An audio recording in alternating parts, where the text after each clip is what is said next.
Bu Ani, guru SD Nusantara yang memiliki peserta didik yang sangat beragam. Metode asesmen yang paling sesuai yang bisa diterapkan oleh Bu Ani untuk mengevaluasi pemahaman konsep peserta didik secara individual dalam pembelajaran yang berpusat pada peserta didik. Di situ tujuannya adalah mengevaluasi pemahaman, berarti masuknya di kognitif ya, kognitif. Ya, oke, kita langsung bahas kira-kira instrumen apa yang cocok. Lihat A. Penilaian diri yang dilakukan oleh masing-masing peserta didik. Ingat teman-teman, penilaian diri itu masuk di penilaian afektif ya. Penilaian afektif itu apa saja? Contohnya ini teman-teman bisa catat gitu ya. Penilaian afektif itu contohnya di penilaian diri, penilaian antar teman, observasi, jurnal, itu masuknya di penilaian sikap atau penilaian afektif. Kemudian yang B, portofolio yang meliputi berbagai tugas dari peserta didik. Nah, portofolio itu masuk di level keterampilan ya, instrumen penilaian keterampilan. Contoh lainnya apa? Selain portofolio, penilaian praktik gitu ya, penilaian praktik misalkan presentasi, menyajikan produk juga masuk di keterampilan portofolio. Jadi praktek, produk, portofolio, kinerja itu masuk juga di keterampilan ya. Kemudian yang C, ujian tertulis. Nah, ujian tulis itu masuknya di penilaian kognitif ya, penilaian pengetahuan atau kognitif. Yang di penilaian teman sejawat itu masuknya di penilaian afektif, tadi kita sudah bahas. Pengamatan perilaku berarti masuknya di penilaian kinerja kan, masuknya di penilaian keterampilan. Maka jawabannya karena di situ narasi soalnya hubungannya dengan pemahaman atau kognitif, mengevaluasi itu kognitif, maka jawabannya adalah C. Tujuan pembelajaran pada mata pelajaran pendidikan Pancasila di SD adalah peserta didik dapat mengidentifikasi keberagaman budaya di Indonesia. Nah, media kreatif inovatif untuk mencapai tujuan ini saya kira pernah kita bahas gitu ya. Kalau ada pertanyaan media kreatif inovatif itu yang memberikan gambaran secara nyata untuk peserta didik, bentuknya bisa teknologi simulasi gitu ya, biasanya begitu teman-teman. Kalau kita lihat opsi A hanya berupa gambar itu kurang, yang B buku cerita apalagi, yang C poster, yang D presentasi itu lebih baik daripada ABC. Tapi yang lebih baik lagi adalah yang opsi E teman-teman, augmented reality, itu lebih nyata di peserta didiknya. Jadi jawaban terbaiknya pasti opsi E. Bu Esti adalah guru SD kelas 4. Lingkungan sekolah tempat Bu Esti mengajar adalah pasar. Mayoritas pekerjaan orang tuanya pedagang. Pada pertemuan yang akan datang, Bu Esti mengajak peserta didiknya belajar materi operasi hitung bilangan bulat.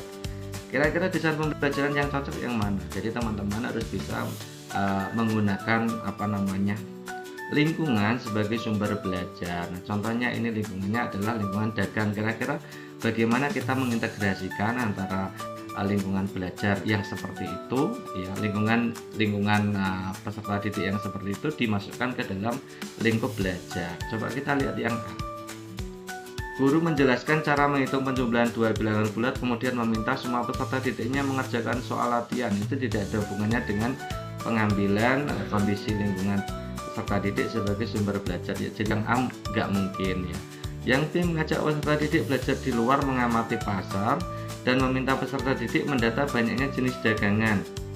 Oke, kalau mengajak peserta didik keluar untuk mengamati pasar termasuk menggunakan pasar ya, lingkungan peserta didik sebagai sumber belajar, tapi di situ peserta didik mendata banyaknya jenis dagangan, padahal di situ adalah operasi hitung bilangan bulat. Itu kurang ya, kurang memberikan ya, tujuannya tidak tercapai nanti. Meskipun itu ya juga bisa untuk kelas bawah lah.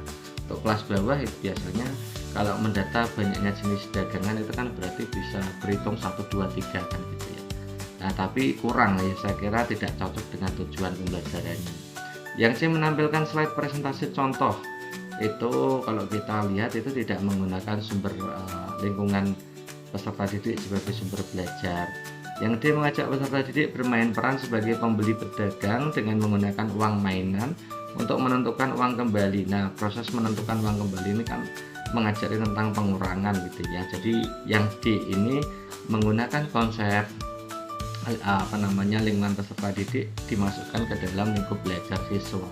Jadi jawaban D ini bagus sekali. Yang E, mengajak peserta didik melihat tayangan video, berarti kurang gitu ya.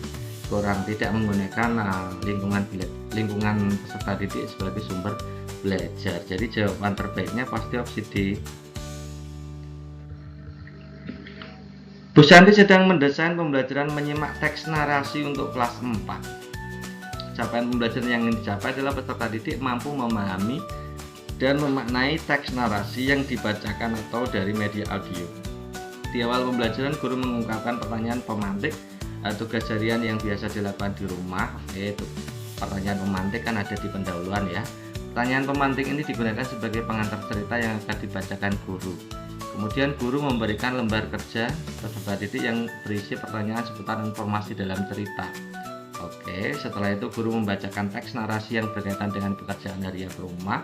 Peserta didik menyimak cerita sambil mencatat hal-hal penting. Kemudian peserta didik menjawab pertanyaan. Kira-kira aktivitas mana yang dilakukan setelah menjawab pertanyaan? Ya, ini masih dalam tahap awal gitu ya. Yang A, mendiskusikan mengoreksi jawaban peserta didik dengan kunci jawaban guru secara klasikal. Tadi kan peserta didik sudah menjawab pertanyaan-pertanyaan secara mandiri.